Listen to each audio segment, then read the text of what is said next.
let's go to the fact that Peter Obi, Labour Party presidential candidate, had said that, President Bola Tinubu has done exactly what he promised Nigerians that he was going to do when it comes on board.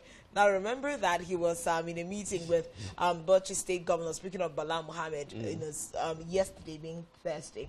And Peter Obi criticized the state of Nigeria's economy, citing soaring inflation, as always, currency depreciation, and the rising cost of essential costs. Those were key things he talked about. But, I mean, he looked at the fact that the president had promised a few things and has definitely kept to his own side of the bargain. It's if Nigerians are keeping to their own side of the bargain with President Bola Ahmed Tinubu at this time. Now, remember that, he went ahead to contrast Nigeria's economic performance with that of different other countries. I mean, this is in character with, a Peter Obi speaking. And now you're looking at the fact that, you're looking at the fact that he emphasized industrial revitalization. You're looking at investment in education and healthcare. But people that are pro-Tinubu would tell you that, hey, look, these are things that the President Bola Ahmed Tinubu-led administration is doing.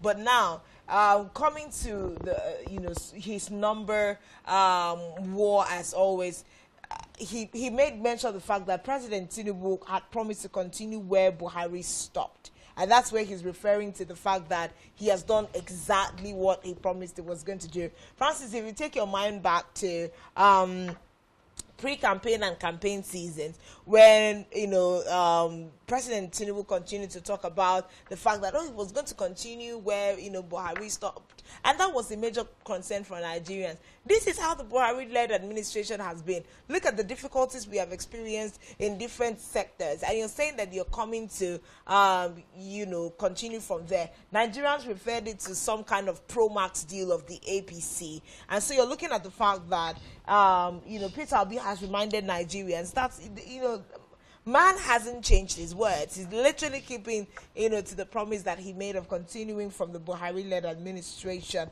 At the time, he met the dollar at about 400 naira. Today, it is at 1,500.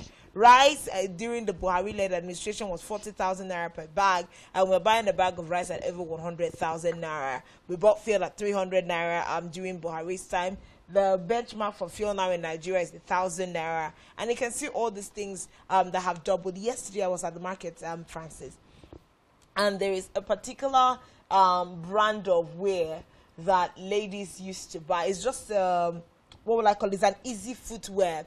And it used to cost 6,000 naira, 6,000 to 7,000 naira was how much that footwear cost. I was at the market yesterday and they told me 18,000. If you see the way I laughed, you needed to see the way I laughed, Francis. I laughed. I had a good laugh. I was like, I told the marketer, even if it is inflation that hits, you can tell me that the price doubled. When if you say it was 6,000 before, or because of inflation, all of a sudden it's down 12,000. I can understand. Why are you telling me that I'm about to buy a shoe that we used to buy for 6,000, 7,000? I'm buying it at almost 20,000, and you're telling me it's inflation. You're trying to explain to me you bought it at this price, and your transportation, and your this, and your that, and the inflation is crazy. And I can't relate. I'm like, from 6,000 to 18,000, I'd never buy a pair. Like, I would just not buy it because it's like I'm having PTSD from sweat. And I just told myself, hey, look, I have a pair of that shoe. So I told myself I'm going to take good care of the one that I have. Because I'm not sure that I can relate with buying something I bought at 6,000 naira at 18,000 naira. That has to be giving me some kind of Zimbabwe feel when I was a child. I don't know why I'm laughing. Wow. Well, it's the country that we found ourselves. But I like to take a detour, though. I think the Kwabam is undoubtedly one of the worst states when it comes to price inflation. Worst state when it comes to price inflation. And I say that with every sense of duty to the people of Akwa Ibom State, with every sense of diligence and honesty as far as traders are concerned. Abia State is just here.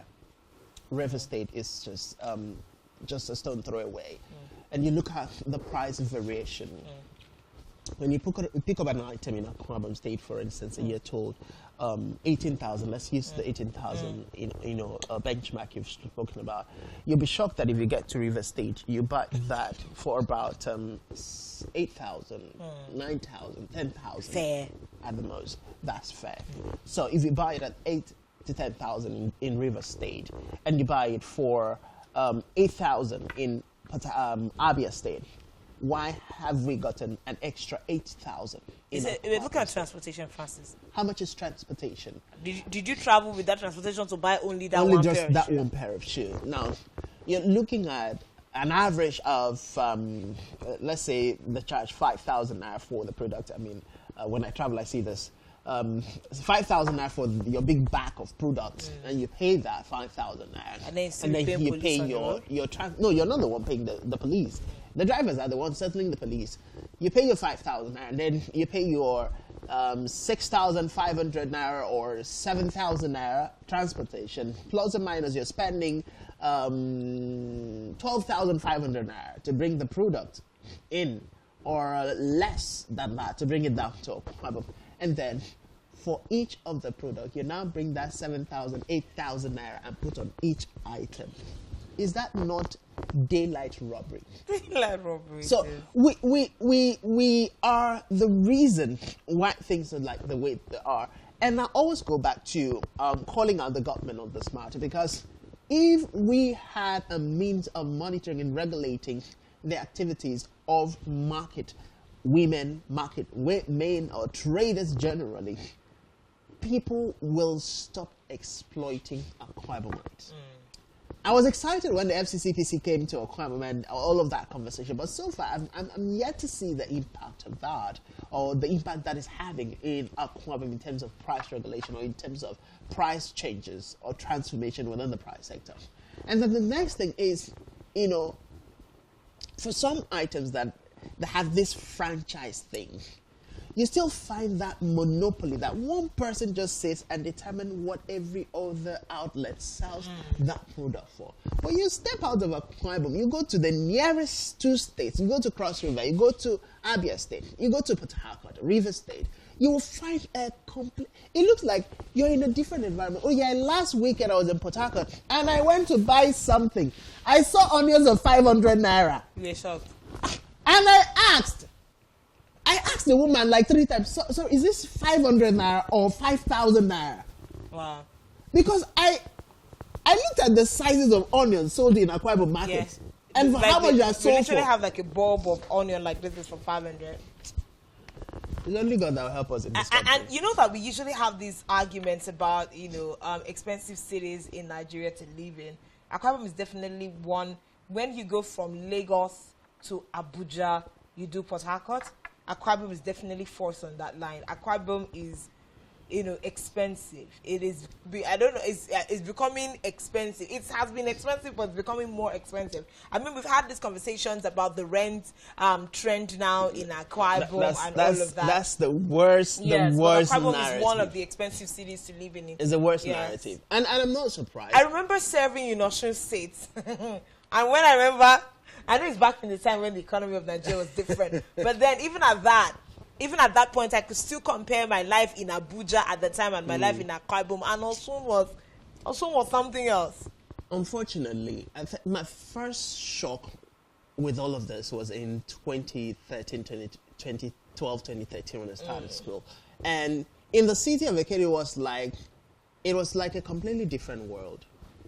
And I realized that that's the picture that we, Akwa Ibomites, and people coming down to do business, treat everybody. We know in practice and principle that Akwa Ibom is mainly a civil service state. Yes. But in reality, we are treating everybody like an oil worker. Like we all own the oil wells. Exactly. Like everybody has millions running into their families every now and then. And so everybody treats their businesses that way. So we have become a place where people come to exploit, to use, and to mug, and then go back to wherever it is they came from. And even our own people are following in that same direction. Unfortunately, this is where we say the office of the people. We are the ones killing ourselves. The government has its own, lapses. They have their own bad sides. But we as a people, we also constitute the major percentage of the nuisance that we do to ourselves. So, Peter Obi, the major that is being mauled by Peter Obi, the PDP governors, and the NNPP, that is being talked about. Yes, Binko. All of them put together. I'm really watching to see the dynamics now play out in 2027. I'm really watching. And with El Rufai now moving away, I will not be surprised if he joins the bandwagon.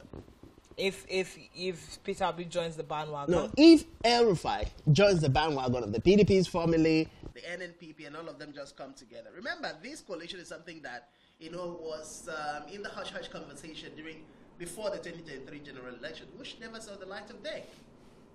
Well, just like, Peter Obi has also said, marriages are not consummated in one day. So we are going to wait and see where the marriage of, these coalitions and conversations of coalitions is going to lead. Of course, we are looking at the fact that the likes of Peter Obi continue to talk about the fact that they're all looking forward for a Nigeria where a child of a nobody can become somebody. That's something that Peter Obi continues to say, looking to eliminate the elite conspiracy that uses tribalism and religion to divide the people. But do they really have what it takes? And remember, part of the conversations that we are now exploring is all of these coalitions, is it really about 2027 or it's about 2031? When you see the APC being dogged about the fact that, hey, come look, there's no vacancy in the Asa Rock Villa for 2027. So all of these conversations about a new Nigeria, a Nigeria that can work and all of that, is it really about 2027? Is there hope? You also wonder, should politicians just sit back and not worry about investing their monies in politics, for investing their money in politics for 2027, and maybe just sit back and work real good for 2031. But these are serious conversations anyway. The coalitions are quite, the conversations about coalitions are quite enormous at this time, and quite a number of movements. I mean, this is him visiting Bala Mohammed. We've seen all that, El Rufai is currently doing, but there's definitely more to come in the political space in the days to come.